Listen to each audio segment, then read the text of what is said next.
Recently, I asked you, the viewer, You decide.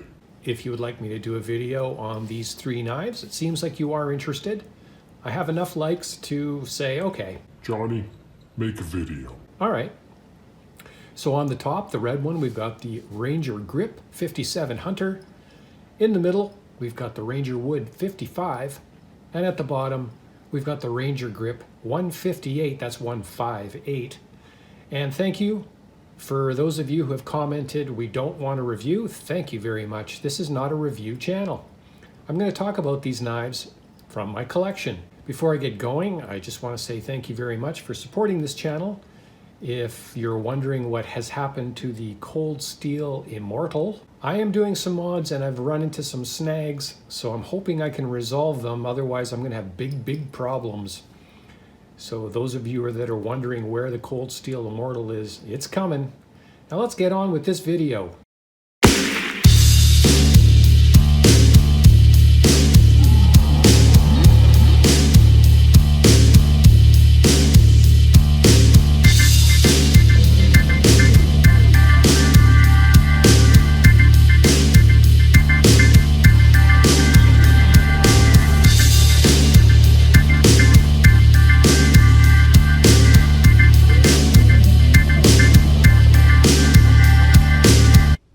I can't stand intros. Overview. All right, so quickly looking at these knives, they're all exactly the same length, plus or minus half a millimeter, I'm sure. You can see the blade styles are all very similar. The Spidey hole, if you want to call it, is missing obviously on the Ranger Wood 55, making it more of a two-hand opener. One-hand opener on all the others. And they are all lefty love as well, so opening them with the left hand is not a problem. You'll see there's serrations on the Ranger Grip 158. And for those of you that are yelling at the screen right now and pounding your keypad, you need to get over it. There is a time and a place for serrations. Do I think serrations should be on all my knives in my collection? Absolutely not. But I think having some variety is the way to go. That opens up possibilities for this particular knife. Fit, finish on all of these knives is awesome. The quality control is amazing. I can't say enough about them. The edges on all of these blades were razor sharp. So if cold steel is the only knife in your psyche that comes out sharp, which they do, you need to know that these also come out like razors. I'm living proof that you have to be careful with these knives. Okay, so the main blades, that's what you have on these three. Really a good looking blade, I think. I really like the look of that. I like the way it kind of does this whole curve on the big picture. And I've added lanyards here, and I'm going to talk about this one here when I get to it. I might even do a separate video on this, I don't know. And that's pretty much it. We'll move into the tool sets next. So the next blade after the main blade, in this case on the Hunter 57, it looks like a field dressing kind of blade. And I think that was the intention, was to use it in that kind of an application. You can see that the tip is not sharpened. It stops about 1/4 of an inch shy, or 3/16 shy. Extremely sharp. I will say the Spidey hole, if you want to call it that, I'm going to talk about that. I guess I could talk about that now. It's going to fall into the ergonomics. You can see where I'm kind of going there. Anyway, on this particular model, the blade does not lock, but it is there. So, all right, let's go to the next tool.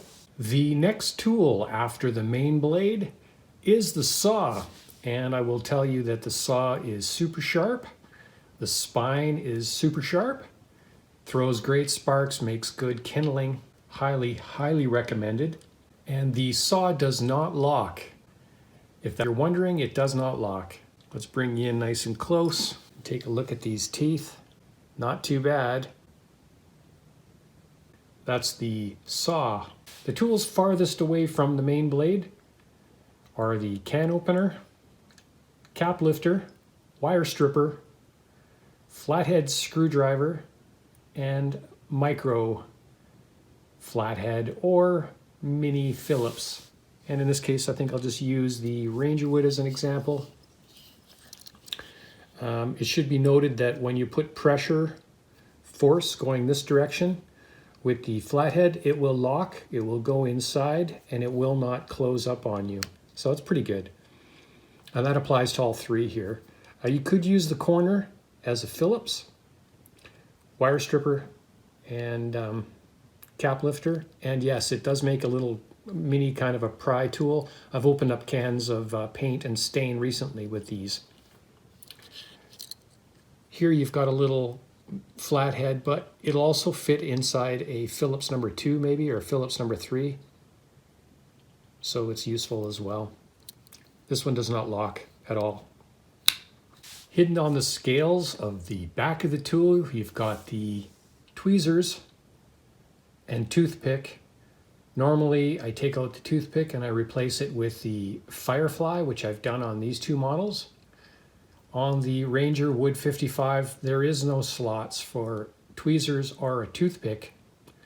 So if that's something that you're needing, then you might consider these two. For me, I kind of like all of them, so a little bit of variety. And I'm going to talk about this here, this situation. I'll save this for the end of the video. But anyway, you can see that it's missing on the 55. Now on the back of the tools, all three of them have a really nice sharp reamer awl with a little hole in it. Very sharp. Nothing locks, but if you're careful and you know how to use them, you'll be okay. Just kind of a close-up on that. One more tool on the back, or the side, I guess you could say, is the Phillips driver versus the corkscrew. On these two, I've added a micro a micro flathead inside. And I will say that the corkscrew diameter is a little bit bigger than a normal 91mm Victorinox, and they do fall out if left in this position for a long time. When they're closed, snap shut, they have nowhere to go, so they stay in fine. Something to note, there is no pin or anything like that that you might see in other models, which I'd like to see in there, but I'm sure I could figure out a way to put one in. The Phillips driver versus the corkscrew, again, some of you are yelling at the screen that the corkscrew is absolutely useless. You know, go with this. My argument is that when you're in the woods, my personal opinion is that I would take the corkscrew, because my fingers get really cold when it's -15 and I tie lousy knots from time to time, and I cannot take them out with that, but I can take those knots apart with the corkscrew, and I've done it many, many times. My humble opinion on that. In an urban environment, I would take this one with me daily. If I know I'm not going to go into the woods, this is the one I would choose. Yeah, because this is going to have some more functionality than the corkscrew. Unless I turn into a wino overnight. Another thing worth mentioning on these knives is you've got a lanyard ring on all of them, but they do not come with a lanyard of any kind, not even that red one down there that I bought separately, and I made that one, and I made this one. How I carry these knives is in a Victorinox pouch. The pouch can be put on the belt and taken off the belt without removing your belt, which is kind of nice.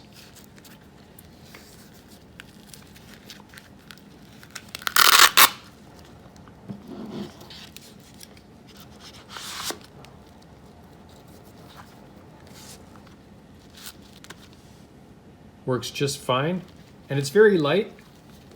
It's relatively thin compared to some multi-tools, and you can see where it sits on the belt. It's just a little bit higher than the belt. Normally I like to have them flush, but with a carabiner on here, I don't have one nearby, you could hook it on one of your vertical belt loops, and I've done that before when I think this one out into the woods. If a pouch is not your style, you could slip this in a pocket and leave it vertically. With the lanyard, it would keep it, if you hook it over your pants, it'll keep it in that position. If that doesn't work for you, you could try the Night Eyes pocket clip and put that on there. I think I just might do that. I might try that on one of these just for fun. Something I thought worth mentioning is the orange paracord that you're seeing here right now is fire cord. There is some special stuff on the inside here. See if I can find it. Right there. It's kind of almost like a wick. Now, I think I'm going to try it here on this video, but if you carry some of this as a lanyard, because you got the Firefly and you've got the nice sharp spine on the saw, what do you think? Should we try it out? So I've just popped out the Firefly from the back here, shredded up a little bit of that paracord, and we'll take out the saw, give it a whirl, see if it works. The one thing it's worth mentioning, I don't know if anybody's mentioning this or not, but when you're using the saw, whether it's this Firefly or whatever ferro rod you're using, the closer you are to the pivot, the less chance you're going to have of this thing snapping back. And I got to tell you, this thing, the spring is really strong on here, so that's another thing worth mentioning. It's very, very strong. But when you're down in this area here, there's no way that's going to fold up on you unless you do something absolutely super crazy. But for throwing sparks, not a problem. Anyway, let's try this method here. Let's just see how it works. And this is the Firefly.